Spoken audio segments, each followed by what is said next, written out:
من پێم وایە ئەوە یەکێک لەو بابەتانەیە کە حەقە ڕێکەوین لەسەری چکەن بەڕاستی ئەمڕۆ هەموو لایەک زەرمەندە کە ئەو نەوتە ئەوها چەقیوە. خۆم بەشدار بووم لەو گفتوگۆیانە لە مانگی یەکی ئەمساڵ لەگەڵ بەڕێز عەبادی کە حەلێکمان پێشکەش کرد کە پێم وایە دەبوایە جێبەجێ بکرایە کە ڕێکەوین لەسەر هەناردەکردنی نەوتی کەرکووک، ڕێکەوین لەسەرەوەی کە عێراق بتوانێت نەوتی کەرکووک لە بازاڕی جیهان بفرۆشێ.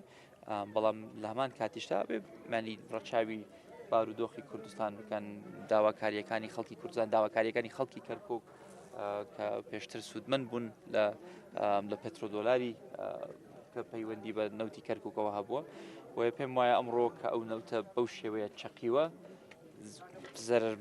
هەموو لایەک زەرمەندە، عێراق زەرمەندە، کەرکووک زەرمەندە، هەرێمی کوردستان زەرمەندە.